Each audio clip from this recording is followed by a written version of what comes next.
Hello and welcome back to Coireán, my Irish-inspired N-gauge model railway.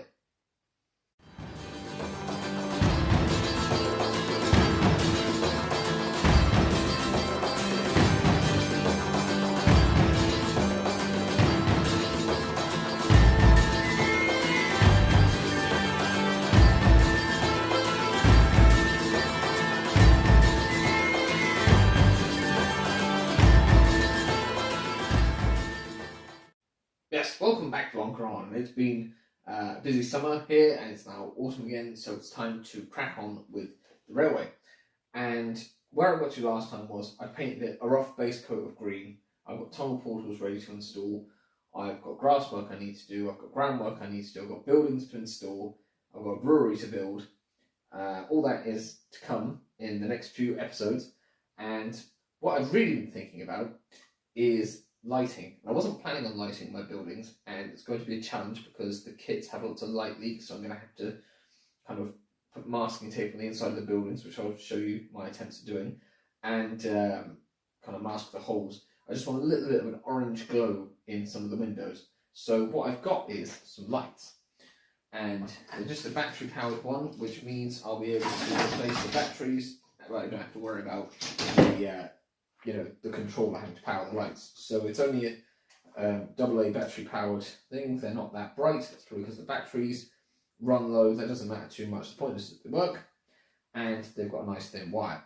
So my plan is to basically have this mounted somewhere underneath the board over here and run. I'm going to have a light in the bottom of the goods shed, and then the light's going to come up the hill, run through the No White Cafe, underneath the Butler Arms style white buildings to the corner building. Then it's going to come back over here and go inside the signal box and the station building. And then I'm going to have to cover up some of these, or maybe thinking of having them pop up so underneath the layer will be lit. Anyways, it's a plan. Then it will come back and go through the brewery here, and then maybe even if I've got enough slack or whatever, because it's going to be like that, go over to have a light inside the engine shed, and then back over again to the street that side. That's the idea anyway. So what I'll do is I'll put the buildings on the railway and mark where they are, mark where I want the holes, then I will push the wires up through the holes and hot glue them in place, and then I can do the scenic layering over like the road surface and stuff that will cover up all the wires. I have to make sure I leave enough in excess that it can come up through the platforms. I have a Metcalf platform kit to build this series, so that's going to be installed there, and I've got a ramshackle workshop to work on as well that's going to be my brewery. So that's all to come in the next few episodes, and I'm going to start with positioning buildings and working out where the lights are going to go. So I'll grab the buildings, put them on, and we can have a look. So here we can see pretty much all of the buildings where they'll be. I've put this water tower, which I was going to use as an extra water tower for the brewery, but I don't know if I'll include it in the final scenic area, but that's roughly where I want the workshop to be. There's going to be the brewery, so I've left that there. The goods shed is going to be here, and so there is actually a hole in the bottom that I'm hoping to pass the wire through. So the hole ends up being somewhere about here. So if I actually put the goods shed, say there, and I'm going to put down a filler surface for the road anyways, but that means that roughly under here is where I want to drill my hole. So I'm just going to make a mark there, and that will be where I'm going to drill my hole.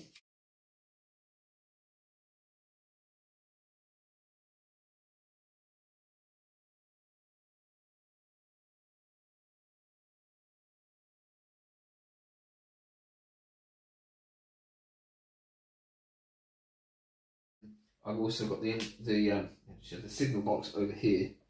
That's going to be a bit difficult too because it's near the edge of the board. So we'll just have to wait and see whether I can do that. So I'm going to get a drill now and make those holes into actual holes. So I'll first attempt this with this hand drill that I've got.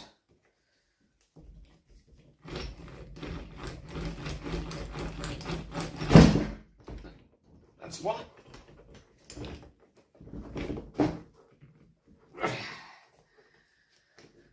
cardboard. Right. Should be big enough.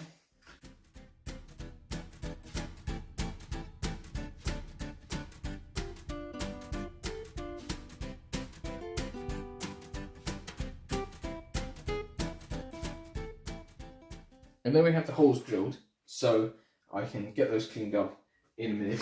You might notice as well, if you remember the buildings before, I actually painted the roofs of the street scene buildings because they were a bit gluey and a bit dirty. So I have still got to do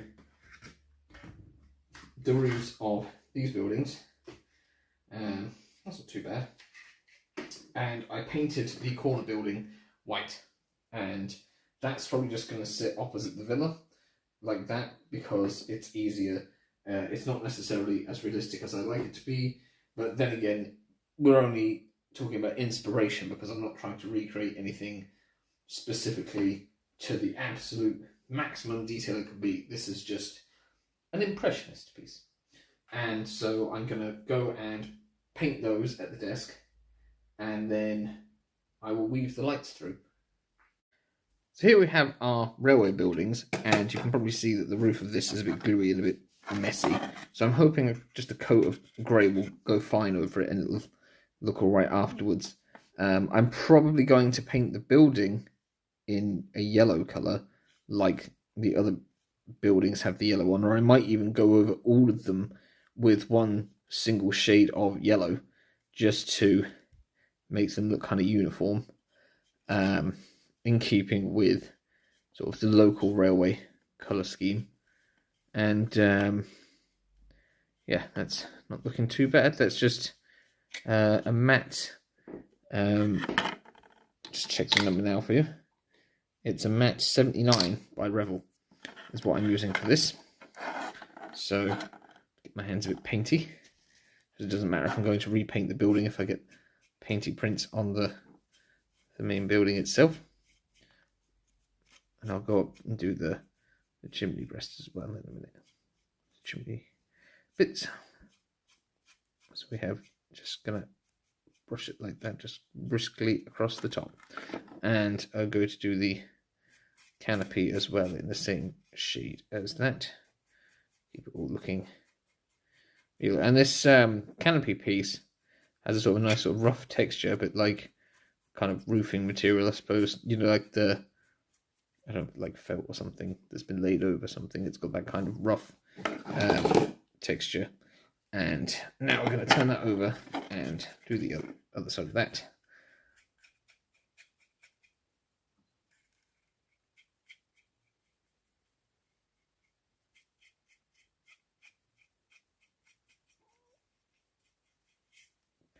There, that's that done.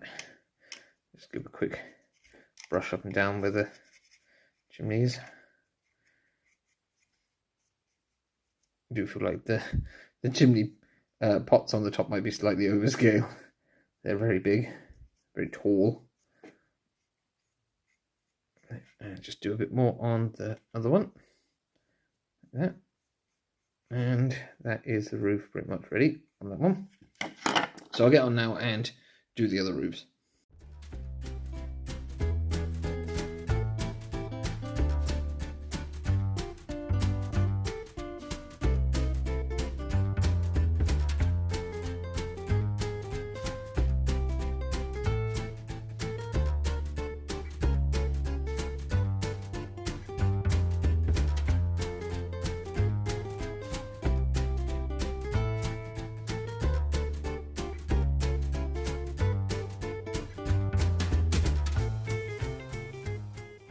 So I'm going to paint the brick base of this grey now because I want it to look more in keeping with the rest of the scenery, which is all sort of stone. The brick kind of stands out quite a lot, so it's a good texture on this brick, so covering it with paint shouldn't really lose any detail. So I'm not that worried about it. I'm just going to paint it grey.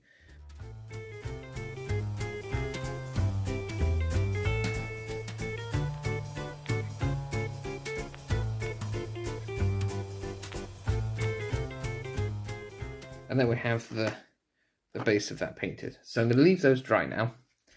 And while they are drying, we can go sort out the lights. So now it's time to try and fit the lights. And this is going to be a bit challenging because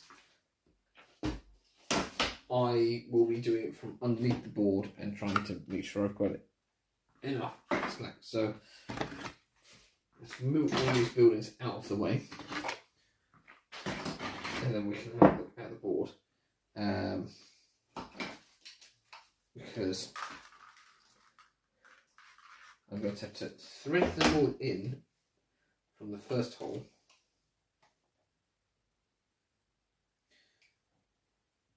And then thread it back out again. If that makes any sense to you. Wait. That's the first hole. So we're going to go all the way through there. And come through the door. All of the lights come through.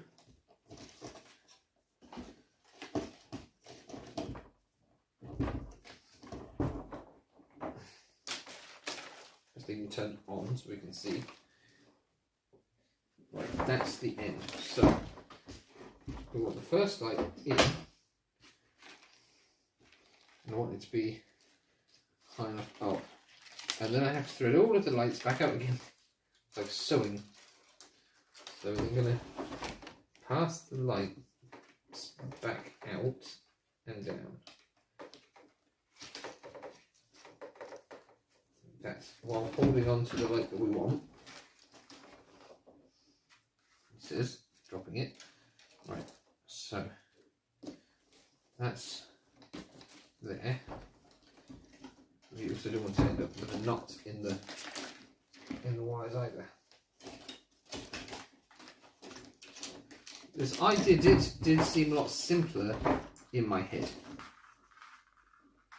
But there we have it. We have the bulb, and if I just get the good shed, although the paint is still wet on it, I can now place it. The lights don't show very well on the camera, but I take the hole and I place that inside there, and that is how I want that to be. I'd say about the right height. I could put it a little bit higher, about there, then put that down onto it, and have it kind of hooked over like that. Thread that inside the building, is it? And yeah, so I just need it a little bit higher than that, and I can glue it in. So that is glued in place like that. I'll glue gun down. Actually tied around my battery pack. It's not a good idea. Oops. Butterfingers. Now we want that so that when I put that back on, I'm going to be able to have that up as like a ceiling kind of light. Like that. Yeah, it doesn't matter too much that it's not hitting the ceiling there, because I can bend it. It's good to make your adjustments before the glue sets. That should be fine. Like that. That is exactly what I wanted. Right, so now we have to find the end of the wire again and poke it back up through the hole.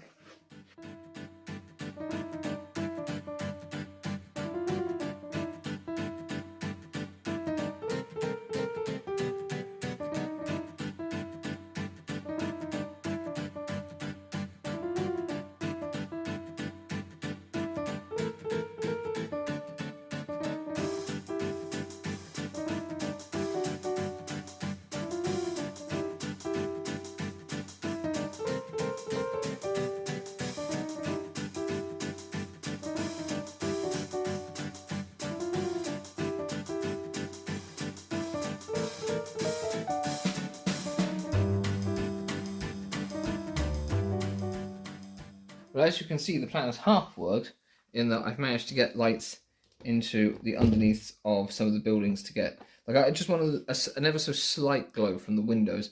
Now, whether this will work or not, I don't know. I could always rip it out afterwards. But I'm going to just attach, I've got a bulb there for over by the villa, and I've got a bulb for the middle of the street there because the other light underneath is just too far down. So I'm going to glue that sort of in the middle there, and then that one will be roughly where the villa is. So just get a bit of glue there to attach that, and stick that one slightly up like that, the slack, and that will give us enough to position it. So it's not gone exactly as planned, but at the same time it's not really an issue either, because I can get another battery pack similar to this and I can thread it through. So I've got the holes there if I need them, and we can see now how they look with the lights inside the buildings. So the signal box for the platform has decided to demolish itself, but that's fine because it'll make it easier to make a hole in the base for the light. So we won't be able to see how that looks for the minute, but we can put this down now with the light inside it, like so. And then I've got the houses there where I would put filler, you see, along where those are, so everything will fit nice and smoothly. We've got the end building there. I'm just going to have it that way around. Got these buildings here, and I've got that building there for the end. Like I said, I don't know how well this light will actually work. You might not even be able to see it, but we've got the street scene coming together there, and we've got the villa there on the end. And I'm thinking that maybe when I put the batteries, new batteries in these, it'll be more visible. I just want a little kind of orange glow in the windows. And like I said, I'm going to mask off the windows so it won't be as obvious. Sorry for all my umming and I think that's it though, besides the station, which is over here. That will sit with the two lights inside it, like that. So I'll kind of get some close-up shots and we can see how it looks. So that's the kind of impression I'm going for, is that little sort of orange glow. Then you might occasionally see like at certain angles you can see it, and other angles you can't. I'll try and make sure the light is positioned slightly far back from the windows and lower down inside the villa, so that there's like an orange glow coming through the window. But it won't look as sharp because you'll have the masking tape behind the windows, and you can see that there's a bit of a glow inside that yellow house there. Again, I'm hoping that if I put masking tape inside, it will diffuse some of the light through the other windows. And you can also see there across in the butchers, there's the light there, and you can see the lights there. And obviously the ground will have filler and stuff on it, so you won't see that light leaking out from underneath. And you can see the light inside there as well. It's a bit of a difficult angle to actually show you, but that seems to have worked all right. So I'll leave the holes, obviously, for putting further lights. I'll find some other ones for doing the brewery and the signal box at the back and the engine shed, because it would be nice to have lights on those. But for now, because those holes are there, which means I've got space, I know the space where those things are going to go, I can work on the groundwork. But the next thing I'll probably do is attach the tunnel portals. Right, so we're going to take a few moments away from building the road to have a look at something at the desk, which is this. It's the January to February 1951 issue of the Railway Modeller magazine, now Railway Modeller magazine. This is volume 2, issue number 8. And I have this issue because I grew up in Suffolk, and I lived just down the road from the Mid-Suffolk Light Railway Museum. And occasionally you'd have old magazines there that you could buy. And so I was in a long-distance relationship at the time with my partner, who I'm still with today. And she was over visiting, and we went to the museum as it was just up the road. And I spotted this issue in the shop, and I thought, well, that's really cool. I've not really seen any like that. So I thought I'd buy it. And it wasn't until I bought it and opened it up that I found a very interesting article. which is relevant to this series, and that is because there's an article about Cahersiveen. And it was an amazing coincidence because I just so happened to live in the place where this issue turned up. And, well, my partner is from Cahersiveen, so it was a massive coincidence. And I'm not sure if there's a page before this one about it. I think it starts here. But you've got this lovely selection of photographs. And I'll just tilt the camera up and see if we can get a better view of them. So there it says that's a J15 class there at the station, and we have the signal box there, and I'll touch back on that in a few minutes. This is looking at the station from the bridge side, so there's a big metal bridge over the River Firther, and a bit further towards the bridge than that is this level crossing, I believe, which crosses the road before the 1930s bridge, because these photos were taken in the 1950s. There was an earlier bridge built in 1840, a road bridge. So there's actually a double track level crossing, and this side ends in a head shunt. And then you've got the other end of the station is the signal box at the far end. And then here you have Valentia station. So if you remember when I did the clip in a previous episode where I went to Valentia and I showed you where the fish factory is, that's where that station is. There's the engine shed. There was an engine shed and a turntable at Cahersiveen. Trains had to work down to Valentia and back again if they wanted to get turned to go back up, to head back up to Farranfore. And there are some 6-wheeled CIE coaches, which, if you wanted to use the toilet on the train, you had to travel in first class, I believe. And they had special raised bits on the roof. So I've got some Hatton's Genesis coaches in 00 on pre-order, but whether I actually get them or not, I don't know.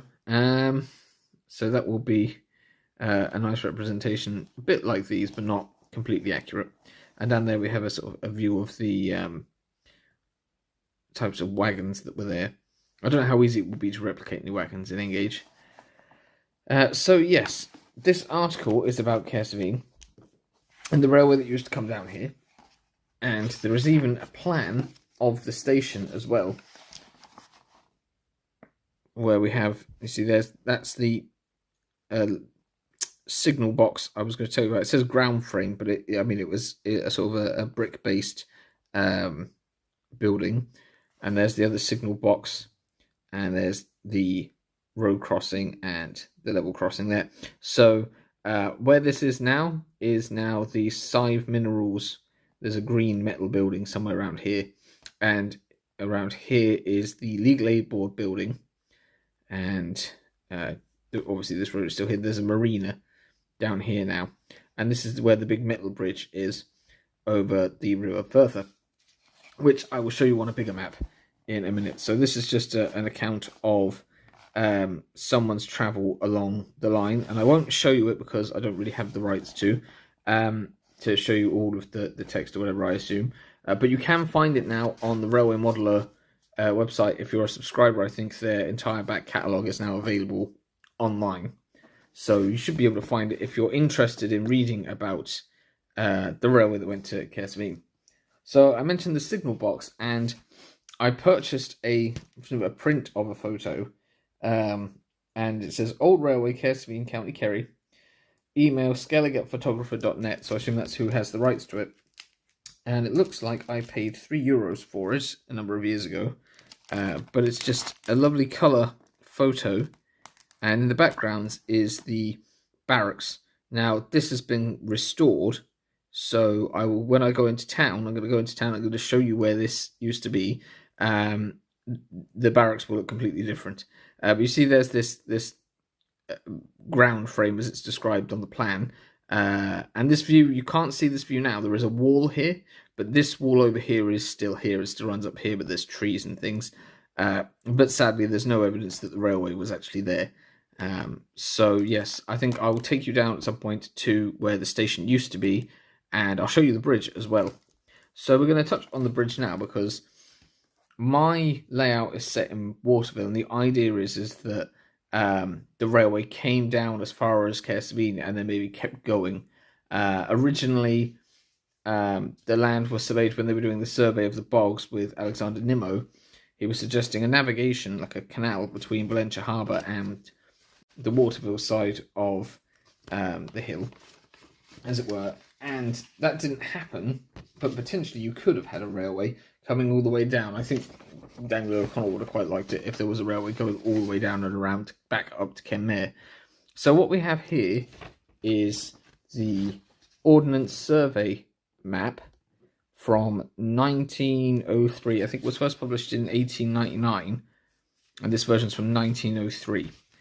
And on it, in the far corner over here, I'll move the camera now, is Cahersiveen.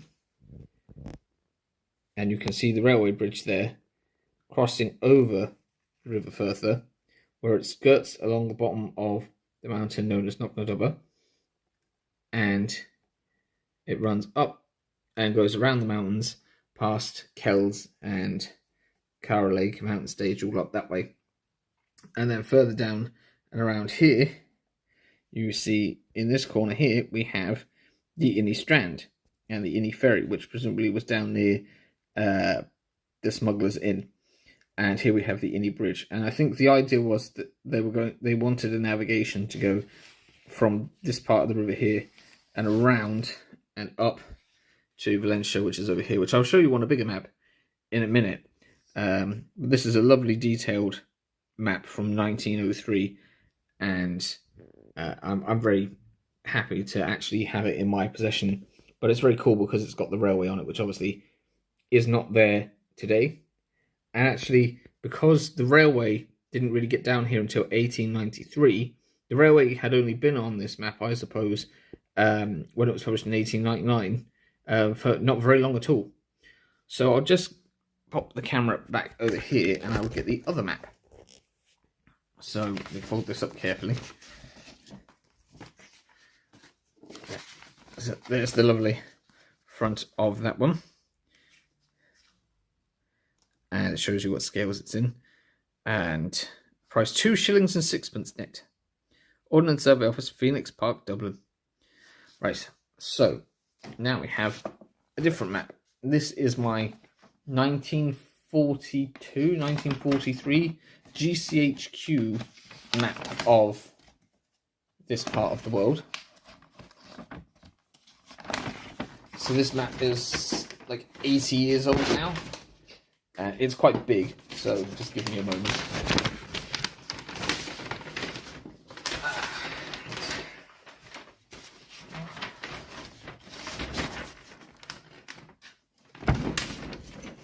So, I'm going to have to move the camera back a bit, I think.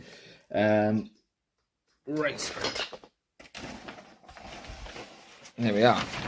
That's better. So, on this map, as you can see, we have Waterville. And you can see better now where I think they wanted to run a navigation from this river around here where the you can see the contours of the land on it aren't too bad, and then skirt around down sort of this way to the Inny. That never happened, of course, but you can kind of see that the railway could have followed along these contours here and stayed and gone through between these sort of hilly mountainous bits either side and come around and down to Waterville, which is what I've envisaged in my layout. And it would have turned up kind of, it was planning on coming down this way on my railway, and that's why the main street, which is still here today, which is here, is on that side of the railway. And so my idea is the railway came that way. Maybe it could have kept on going to Kenmare around the mountains, who knows. But what's cool on this map is, if we go to this section here, you can see we've got Valentia on this one, and you've got Knightstown there, and you've got Glenliam, that's that green area, and then beyond that is the quarry, that's the one of the slate quarries. And then you can see the Great Southern Railway there, where there's an inn. That's the Bridge Bar now, I think, at Renard, or whatever it's called. The Point Bar, that's it. Get my pubs mixed up. So that's the inn there, and then that's where, just here, that is where the station for Valentia was, and then you could get the ferry across. and then you come up here and around to Cahersiveen station, and this here is where the bridge crosses the river, the big iron bridge, and then it goes along here, up and around the foot of Knocknadubber, and then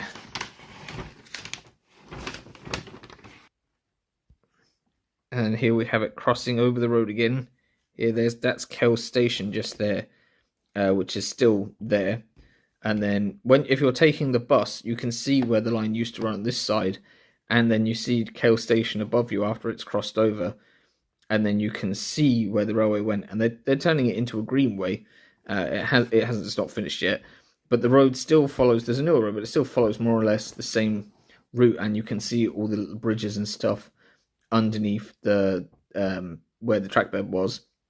And then you come around here to Drung Hill, and there's tunnels and like a rockfall shelter, and you can still see those on the side of the mountain when you look up when you're on the bus. So on one side you have the mountain and the railway line above you, and the views must have been spectacular across Dingle Bay. Dingle's the other side of this bay here. It's a big, massive, wide thing, and you're on the road here, and below you is the cliffs, which is it's a pretty sheer drop down. You can see down, and you can see right across to the mountains and Dingle on the other side. And then the railway line continues around, and it follows around the mountains, and then eventually it gets to Kilorglin. And then, whereas if you're getting the bus to Killarney, you then lose sight of the railway. It goes through, this is like Mill Street or Milltown or whatever it is, Milltown I think, and Castlemaine, and up to Farranport, where the airport is. So that's my maps, and yes, I think I'll take you down to Cahersiveen in another episode and show you that big iron bridge. The platform signal box, having fallen apart, now allows me to actually put the hole in for the lights to stick up through it. That's if this works. So I'm going to place that there onto the wood, and I'm just going to...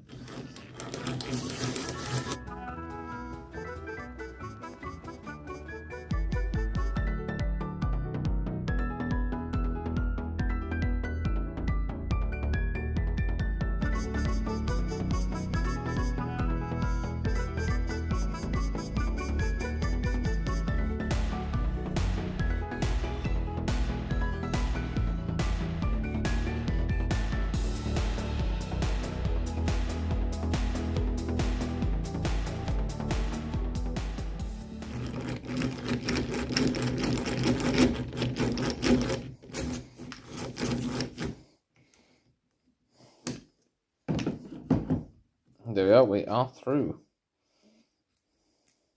And then we have the man inside with the light on. Obviously, this will be on top of the platform, so it will be about there, and there will be a roof and the walls, so it will work. So we're going to paint the inside of the signal box with some matte 82 Rebel Brown paint. So if we can get some light, there we go. And just going to give it a mix because it's a bit thick.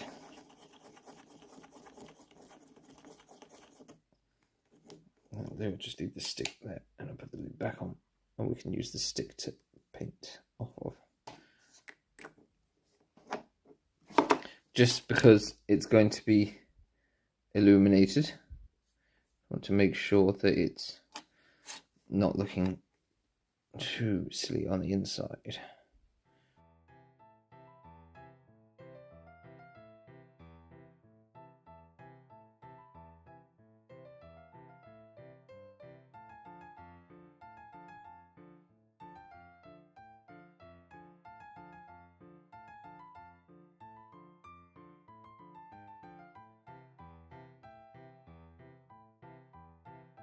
The next bit to paint is the signalman. So I've got a tin of matte Rebel 56, I think it is. Yeah, that's the nice blue shade. Try and get it into focus. There we go. So we can still see a little bit of the clothing detail. Stringy glue stuff stuck to his head. Right, and then I've got some red for the signal lever frame. You much just need enough to kind of give the general colour of this as red.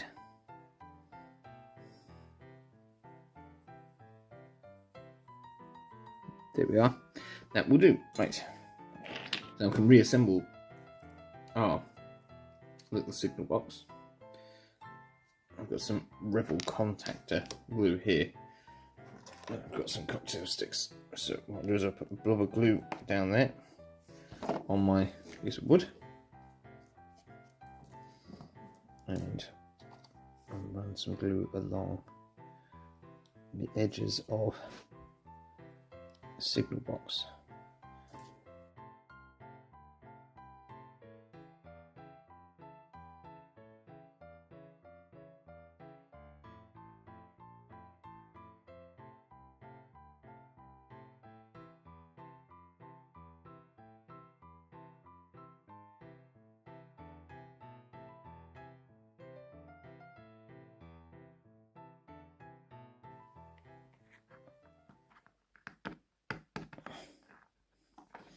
There we are. That is that one. And we have our signal box back together. Right, so I've mixed up some yellow paint and I've got it all over my fingers. So hopefully I don't make too much of a mess of this next step. Some of it has got on the roof a little, but that's fine. Brush off. But now, going to try and paint some yellow onto the model, and I think I've more or less managed to match the original shade of yellow that I used before.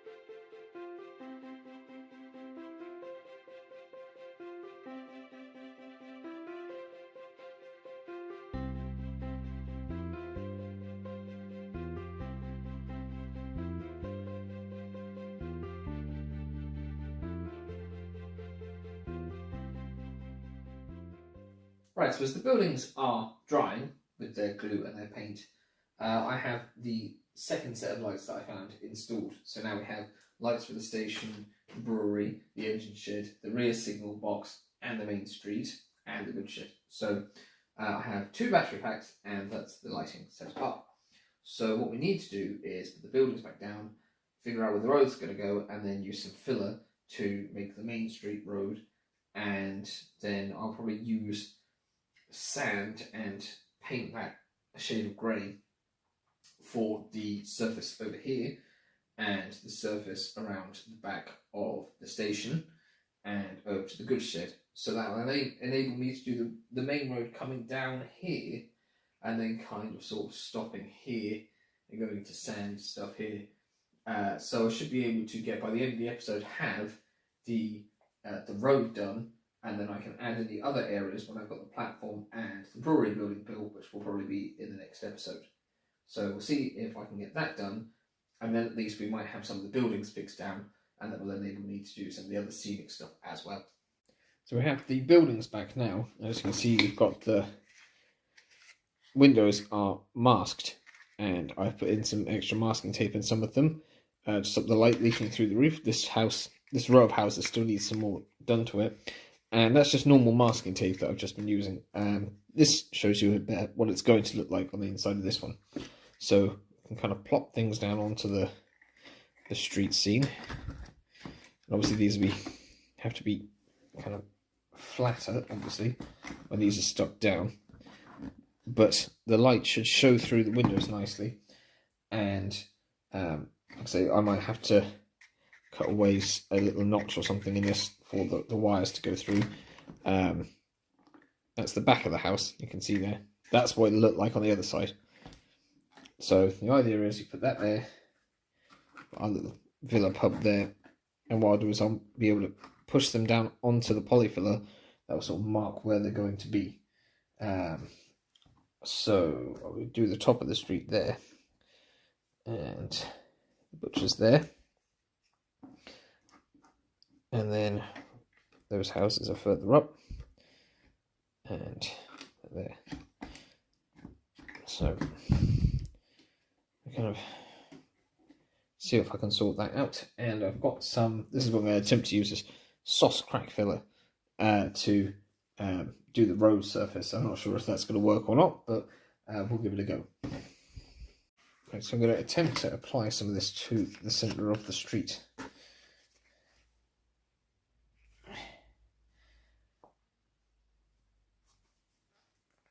Oh, Jesus.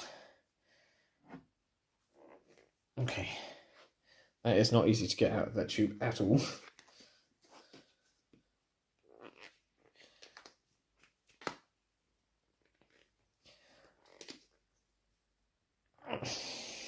Right. I think I will have to cut that open. Right, so I've got some scissors now, and I'm going to attempt to cut open the packet of filler and see if we can get it out. And hopefully it won't ruin my scissors too much.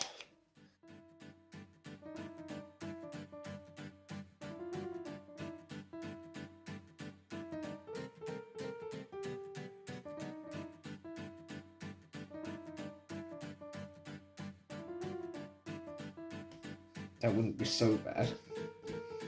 This is the weirdest filler I've ever come across. Right, let's try sort this out off camera. Always helps to have a plan B. So, I have some glue. And what we will do is, we will put glue down, and we'll put sand down, and we'll just paint the sand.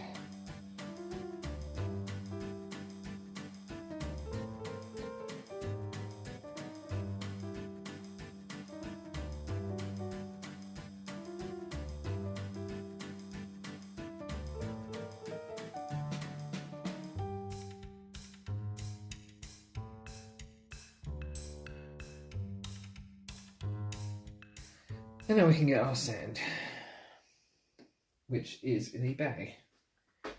A sand bag. A bag of sand. Here we are. This is just taken from the beach. And hopefully there's nothing bad inside it.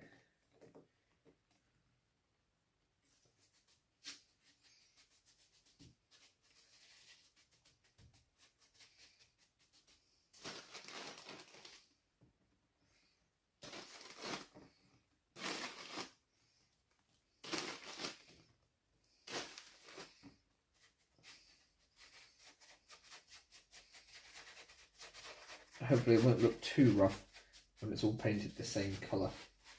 If not, I suppose we're just adding a bit of texture. And like I said, this is sand from Watermill itself on Coireán, so at least it's authentic.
And so there we have the road painted and dry, and the yard surface. And it'll probably get hoovered up again anyways. I've just set the buildings up to see how they look and test out the lights a bit. So I'm going to finish with what I've been planning to do all episode, and that's to fit these tunnel portals on. And then the next episode, I'll have to build the platforms and the brewery. And we get started, hopefully, on some grass work and maybe some hedges and things. And we'll do the...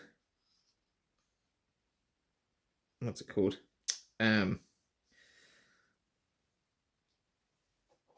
the fences and things we've got to do, I suppose. Sorry, just concentrating on putting this glue on properly. There we are, and a bit on here. Just using some of the contact adhesive stuff. So I want to make sure that these stay in place. Then I might put some ballast shippings down, although they might be over scale. In this space here, and then grass as well.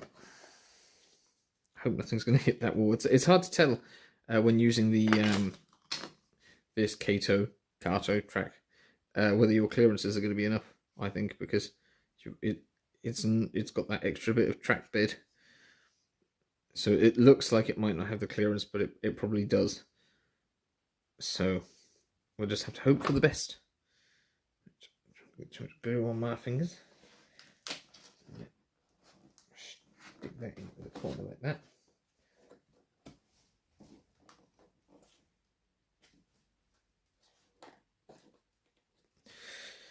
And then we have to do the other side. So again, here we're just kind of putting some along the top, along the bottom, along the sides of the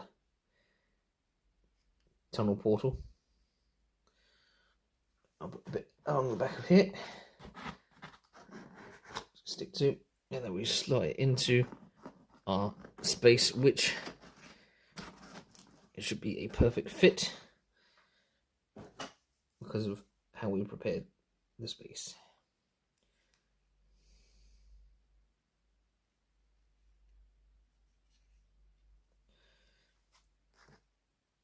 Oh, I've got a bit goopy there. There's a problem with this glue. So that's tucked in there. And we get the last piece now. And again, we're just going to go along this edge and that edge and along the bottom. And stick that on like that.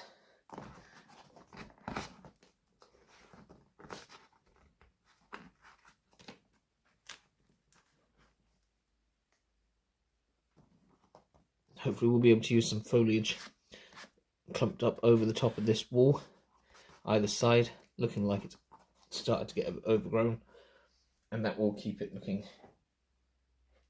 blended in. So that's where we've got to today, and thank you very much for watching. Thank you for joining me here building on Coireán, and I'm really starting to like how it's come together. I know I could see what needs to be done a lot easier now, and it's so much better than it was at the start of this episode now. So join me again where I will, like I said, do some more work with the platform, the brewery, paint the curbs, glue the buildings down, and start hopefully on some grass work and maybe the beach area as well. We've already got sand down, maybe not at the place I was intending it to, and yeah. So, join us again. Thank you very much. And we'll see you soon again with on Coireán. Thanks for watching. Goodbye. And don't forget, there's also the subscribe button and the playlisting. See ya.